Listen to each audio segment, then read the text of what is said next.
ഞാൻ ഷാലു വിനു. എല്ലാവർക്കും എൻ്റെ ചാനലിലേക്ക് സ്വാഗതം. നമ്മുടെ ഇന്നത്തെ റെസിപ്പി ഒരു സാമ്പാറാണ്. ഈ സാമ്പാർ ഓരോ സ്ഥലത്തും ഓരോ രീതിയിലാണ് ചെയ്യുന്നത്. ഞാൻ ഇന്ന് സാധാരണ രീതിയിൽ ചെയ്യുന്നുണ്ട്, പക്ഷേ ഇതിൽ ഞാൻ എക്സ്ട്രാ ഒരു ഇൻഗ്രീഡിയൻ്റ് കൂടെ ഇടുന്നുണ്ട്. നമ്മൾ സാമ്പാർ പൊടി ഇടുന്നതിൻ്റെ കൂടെ കുറച്ച് മല്ലിപ്പൊടിയും കൂടി ഇടുകയാണെങ്കിൽ നമ്മുടെ സാമ്പാറിൻ്റെ ടേസ്റ്റേ മാറിപ്പോകും. ആൻഡ് ഭയങ്കര നല്ലൊരു ടേസ്റ്റ് ആയിരിക്കും ഇതിന് തരുന്നത്. അപ്പോൾ ഇതിന് വേണ്ടിയിട്ട് ഞാനിവിടെ ഒരു വലിയ തക്കാളി കട്ട് ചെയ്ത് വെച്ചിട്ടുണ്ട്, ഒരു വലിയ കഷ്ണം ക്യാരറ്റിൻ്റെ പകുതി കട്ട് ചെയ്തെടുത്തിട്ടുണ്ട്, ഒരു 7-8 ബീൻസ് കട്ട് ചെയ്തെടുത്തിട്ടുണ്ട്, ഒരു ഉരുളക്കിഴങ്ങ്, ഒരു ഇടത്തര സവാള കട്ട് ചെയ്തിട്ടുണ്ട്, കുമ്പളങ്ങ ഒരു ചെറിയ പീസ് കട്ട് ചെയ്തെടുത്തിട്ടുണ്ട്. പിന്നെ ഞാൻ തുമര ഒരു 1/2 കപ്പ് ഒരു 10 മിനിറ്റ് മുന്നേ വെള്ളത്തിലെടുത്തിട്ടുണ്ടായിരുന്നു. വെള്ളത്തിൽ കുതിർത്ത തുവരയാണ് ഞാൻ യൂസ് ചെയ്യുന്നത്. പിന്നെ പൊടികൾ, മല്ലിപ്പൊടി ഞാനൊരു 1.5 ടീസ്പൂൺ മല്ലിപ്പൊടി ചേർക്കുന്നുണ്ട്, സാമ്പാർ പൊടി ഒരു 2 ടീസ്പൂൺ, മഞ്ഞൾപ്പൊടി 1/2 ടീസ്പൂൺ, ഉലുവാപ്പൊടി 1/4 ടീസ്പൂൺ, പിന്നെ ഒരു ചെറിയ നെല്ലിക്കയുടെ വലുപ്പത്തിനുള്ള പുളി ഞാൻ വെള്ളത്തിൽ ഇട്ട് വെച്ചിട്ടുണ്ട്. താളിക്കാനായിട്ട് കടുക്, വറ്റൽമുളക്, കറിവേപ്പില, ചുവന്നുള്ളി അല്ലെങ്കിൽ സവാള ചെറുതായിട്ട് അരിഞ്ഞത്, പിന്നെ ഒരു ചെറിയ പീസ് കായം. ഈ സാമ്പാർ പൊടിയിൽ തന്നെ കായമുണ്ട്, പക്ഷേ ഈ കായ ഇട്ടാൽ നല്ല ടേസ്റ്റ് ഉണ്ടാവും കേട്ടോ. ഇനി ആദ്യം തന്നെ ഒരു പാൻ ചൂടാക്കി അതിലൊരല്പം എണ്ണ ഒഴിച്ചിട്ട് നമുക്ക് ഈ വെജിറ്റബിൾസ് എല്ലാം കൂടെ ഒന്ന് വഴറ്റിയെടുക്കാം. സാധാരണ നമ്മൾ ഈ വെജിറ്റബിൾസ് വേവിച്ചെടുത്തിട്ട് ഈ തുവരയും കൂടി ഇട്ടിട്ട് സാമ്പാർ പൊടി ഇട്ടാണ് സാമ്പാർ ചെയ്തെടുക്കുന്നത്. പക്ഷേ ഈ രീതിയിൽ നമ്മൾ ഈ വെജിറ്റബിളൊക്കെ ഒന്ന് വേവിച്ച് ഈ വഴറ്റി എടുത്തിട്ട് വേവിക്കുകയാണെന്നുണ്ടെങ്കിൽ നമ്മുടെ സാമ്പാറിന് നല്ലൊരു ടേസ്റ്റ് ഉണ്ടാവും. അപ്പോൾ ഞാനിത് ചെറുതായിട്ട് കുറച്ച് ഉപ്പും കൂടെ ചേർത്തിട്ട് ഒന്ന് വഴറ്റിയെടുക്കുകയാണ് ചെയ്യുന്നത്.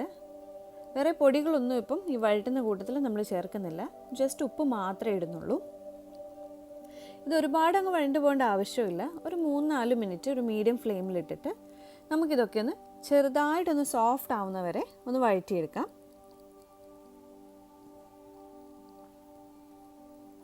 ഇങ്ങനെ വഴറ്റിയെടുക്കുകയാണെന്നുണ്ടെങ്കിൽ നമുക്കിത് പെട്ടെന്ന് വെന്ത് കിട്ടുകയും ചെയ്യും. നമ്മുടെ സാമ്പാറിന് നല്ലൊരു ടേസ്റ്റും ഉണ്ടാവും കേട്ടോ. ഇതിപ്പോൾ ഒരു 2 മിനിറ്റ് ആയിട്ടുണ്ട്. ഈ തക്കാളിയൊക്കെ ചെറുതായിട്ടൊന്ന് സോഫ്റ്റായിട്ട് വരണം, അതാണ് ഇതിൻ്റെ പാകം. അതുവരെ നമുക്കൊന്ന് വഴറ്റിയെടുത്താൽ മതിയാവും. നിങ്ങൾക്കിങ്ങനെ വഴറ്റിയെടുക്കേണ്ട, എല്ലാം കൂടെ ഒരുമിച്ച് വേവിച്ചാൽ മതി എന്ന് പറഞ്ഞാൽ അങ്ങനെയായാലും കുഴപ്പമില്ല. പക്ഷേ ഈ രീതിയിൽ ചെയ്യുകയാണെങ്കിൽ കുറച്ച് ഡിഫറെൻ്റ് ആയിരിക്കും. ഇപ്പോൾ ഒരു 4-5 മിനിറ്റ് ആയിട്ടുണ്ട്. നമ്മുടെ തക്കാളിയൊക്കെ ഒന്ന് സോഫ്റ്റായി വന്നിട്ടുണ്ട്, വെജിറ്റബിൾസൊക്കെ അത്യാവശ്യം ഒന്ന് വഴന്ന് വന്നിട്ടുണ്ട്. ഇനി നമുക്കിതെല്ലാം കൂടെ ഒന്ന് വേവിക്കാം. ആദ്യം നമ്മൾ വെള്ളത്തിലിട്ട് വെച്ച തുവര ചേർത്ത് കൊടുക്കാം. അതിൻ്റെ കൂടെ നമ്മളിപ്പോൾ ഒരു ചെറിയ പീസ് കായ ഇട്ട് കൊടുക്കുന്നുണ്ട്. വഴറ്റി വെച്ചിരിക്കുന്ന പച്ചക്കറികളെല്ലാം കൂടെ നമുക്കിതിലേക്ക് ചേർത്ത് കൊടുക്കാം. ഇനി നമുക്ക് ഇതിലേക്ക് ആവശ്യത്തിനുള്ള ഉപ്പ് ചേർക്കാം. ഇപ്പം നമുക്ക് കുറച്ച് ഉപ്പ് ചേർത്താൽ മതിയാവും. അതിനുശേഷം സാമ്പാറൊക്കെ ഒന്ന് റെഡി ആയി കഴിഞ്ഞ് ചെക്ക് ചെയ്തിട്ട് ആവശ്യമെന്നുണ്ടെങ്കിൽ വീണ്ടും ചേർക്കാം. 1/2 ടീസ്പൂൺ മഞ്ഞൾപ്പൊടി ചേർക്കുന്നുണ്ട്. ഇനി നമുക്ക് ഇതിലേക്ക് ഒരല്പം എണ്ണ ഒഴിച്ചു കൊടുക്കാം. ഒരു 1/4 ടീസ്പൂൺ അല്ലെങ്കിൽ ഒരു 1/2 ടീസ്പൂൺ എണ്ണ മതിയാവും. ഇനി നമ്മൾ വെള്ളത്തിലിട്ട് വെച്ചിരിക്കുന്ന പുളി ചെറുതായിട്ടൊന്ന് ഞെരടി പിഴിഞ്ഞ് അതിലേക്ക് ഇതിൻ്റെ ജ്യൂസ് കുറച്ച് ഒഴിച്ചു കൊടുക്കാം. ഉപ്പും പുളിയൊക്കെ ആദ്യം വളരെ കുറച്ച് നമുക്ക് ചേർത്ത് കൊടുത്താൽ മതിയാവും. അതിനുശേഷം ആവശ്യമെന്നുണ്ടെങ്കിൽ പിന്നീട് നമുക്ക് ചേർത്ത് കൊടുക്കാം കേട്ടോ. ഇനി നമുക്കിത് വേവാനുള്ള വെള്ളം ഒഴിച്ചു കൊടുക്കാം. ഈ പുളിയൊക്കെ ചിലർ സാമ്പാർ റെഡിയായി തിളച്ച് വരുമ്പോഴാണ് ഒഴിച്ചു കൊടുക്കുന്നത്. പക്ഷെ ഇങ്ങനെ ഒഴിച്ചു കൊടുത്താലും നമുക്കിതെല്ലാം കൂടെ ഒന്ന് വെന്ത് കിട്ടുമ്പം ഈ പുളിയുടെ ടേസ്റ്റ് കൂടി ഇതിലേക്ക് ഇറങ്ങുകയാണെങ്കിൽ കുറച്ചുകൂടെ നല്ലൊരു ടേസ്റ്റ് ഉണ്ടാവുമേ. ഇനി നമുക്കിതെല്ലാം കൂടെ നല്ലപോലെ ഒന്ന് മിക്സ് ചെയ്തിട്ട് പ്രഷർ കുക്കറിലാണെങ്കിൽ ഒരു 3 വിസിൽ വെച്ചാൽ മതിയാവും. ഞാനത് ഇൻസ്റ്റൻറ്റ് പോട്ടിൽ പ്രഷർ കുക്ക് മോഡിൽ 3 മിനിറ്റ് വെച്ചിട്ട് വേവിച്ചെടുത്തിട്ടുണ്ട്. ഇപ്പം നമ്മുടെ തുവരപ്പരിപ്പും വെജിറ്റബിൾസും ഒക്കെ നല്ലതുപോലെ വെന്ത് വന്നിട്ടുണ്ട്. ഇനി നമുക്ക് കടുക് താളിക്കാം. അതിനായിട്ട് കുറച്ച് എണ്ണ ഒഴിച്ചിട്ട് അതിൽ കടുക് ഇട്ട് കൊടുക്കാം. ഈ കടുകൊന്ന് പൊട്ടി വരണം. എണ്ണ നല്ലതുപോലെ ചൂടായതിനു ശേഷമേ കടുകിടാൻ പാടുള്ളൂ. ഇല്ലെങ്കിൽ കടുകൊക്കെ ശരിക്കും പൊട്ടില്ല. ഇത് ശരിക്കും പൊട്ടിയില്ല എന്നുണ്ടെങ്കിൽ നമ്മുടെ കറിക്ക് ടേസ്റ്റേ ഡിഫറെൻ്റ് ആയി പോവും. ഇപ്പോൾ ഇതൊക്കെ ഒന്ന് പൊട്ടി വന്നിട്ടുണ്ട്. നമുക്കതിലേക്ക് അരിഞ്ഞു വെച്ചിരിക്കുന്ന സവാളയും കറിവേപ്പിലയും നമ്മുടെ വറ്റൽ മുളകും ചേർത്ത് കൊടുത്തിട്ട് ഒന്ന് വഴറ്റിയെടുക്കാം. ഈ സവാളയൊക്കെ ഒന്ന് ലൈറ്റ് ഗോൾഡൻ ബ്രൗൺ കളറായി വന്നാൽ മതിയാവും. അതിനുശേഷമാണ് നമ്മൾ പൊടികൾ ഓരോന്നായിട്ട് ചേർത്ത് കൊടുക്കുന്നത്. ഇതിപ്പോൾ മീഡിയം ഫ്ലെയിമിലിട്ടിട്ടാണ് ഞാൻ ഈ കടുക് താളിക്കുന്നത്. ഇപ്പോൾ സവാളയൊക്കെ ഒരു ലൈറ്റ് ഗോൾഡൻ ബ്രൗൺ കളറായിട്ടുണ്ട്. നമുക്കിനി സിമ്മിൽ വെച്ചിട്ട് വേണം പൊടികൾ ചേർക്കാൻ. 2 ടീസ്പൂൺ സാമ്പാർ പൗഡർ ചേർത്ത് കൊടുത്തിട്ടുണ്ട്. നിങ്ങൾക്ക് വീട്ടിലുണ്ടാക്കുന്നോ അല്ലെങ്കിൽ കടയിൽ വാങ്ങിക്കുന്ന ഏത് സാമ്പാർ പൊടി വേണമെങ്കിലും ചേർത്ത് കൊടുക്കാം. അതിനോടൊപ്പം തന്നെ ഒരു 1.5 ടീസ്പൂൺ മല്ലിപ്പൊടി ചേർത്ത് കൊടുത്തിട്ടുണ്ട്.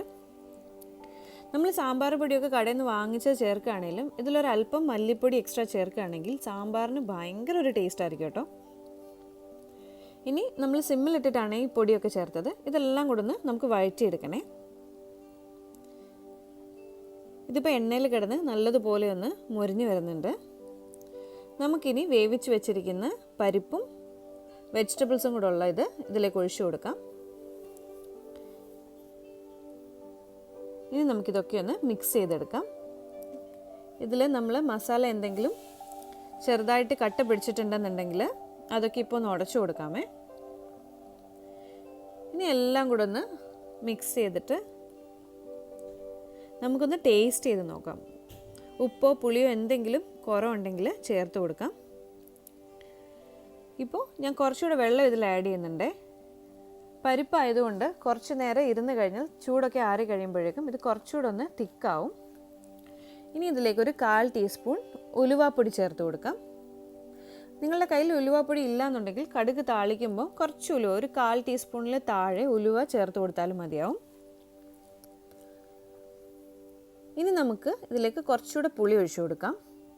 ടേസ്റ്റ് ചെയ്ത് നോക്കിയിട്ട് ആവശ്യമെന്നുണ്ടെങ്കിൽ മാത്രം ചേർത്താൽ മതി കേട്ടോ. ഞാൻ ആദ്യം കുറച്ചേ ചേർത്തിട്ടുണ്ടായിരുന്നുള്ളൂ. ഞാനിപ്പോൾ പുളിയും ഉപ്പും കുറച്ചുകൂടി ഇട്ട് കൊടുത്തിട്ടുണ്ട്. ഇനി നമുക്കിതെല്ലാം കൂടെ നല്ലതുപോലെ ഒന്ന് മിക്സ് ചെയ്യാം. ഇതൊന്ന് തിളച്ച് വരണം. ഇപ്പം നമ്മുടെ സാമ്പാർ നല്ലപോലെ ഒന്ന് തിളച്ച് വന്നിട്ടുണ്ട്. നല്ലൊരു മണമൊക്കെ വരുന്നുണ്ട്. ഇതിലേക്ക് അരിഞ്ഞു വെച്ചിരിക്കുന്ന മല്ലിയില കൂടെ ചേർത്ത് കൊടുക്കാം. മല്ലിയിലയുടെ ടേസ്റ്റ് ചിലർക്ക് ഇഷ്ടപ്പെടില്ല. അങ്ങനെ മല്ലിയിലയുടെ ടേസ്റ്റ് ഇഷ്ടമല്ലെങ്കിൽ നിങ്ങൾ ചേർത്ത് കൊടുക്കേണ്ട ആവശ്യമൊന്നുമില്ല കേട്ടോ. ഞാനിപ്പോൾ കുറച്ച് മല്ലിയിലയും കട്ട് ചെയ്ത് ചേർത്തിട്ടുണ്ട്. ഇനി നമുക്ക് ഫ്ലെയിം ഓഫ് ചെയ്യാം. എല്ലാം കൂടെ ഒന്നുകൂടെ ഒന്ന് മിക്സ് ചെയ്യാം. നമ്മുടെ ടേസ്റ്റി ആയിട്ടുള്ള സാമ്പാർ റെഡി ആയി കഴിഞ്ഞു. ഇത് ഇഡ്ഡലിയുടെ കൂടെ ബെസ്റ്റ് ഒരു കോമ്പിനേഷനാണ്. നിങ്ങൾക്ക് റെസിപ്പി ഇഷ്ടമാണെന്നുണ്ടെങ്കിൽ എൻ്റെ ചാനലൊന്ന് സബ്സ്ക്രൈബ് ചെയ്ത് ലൈക്ക് ചെയ്തിട്ട് ഫ്രണ്ട്സിനൊക്കെ ഒന്ന് ഷെയർ ചെയ്ത് കൊടുക്കണം കേട്ടോ. അപ്പോൾ ഇനി കുറേ നല്ല റെസിപ്പീസായിട്ട് നമുക്ക് വീണ്ടും കാണാം.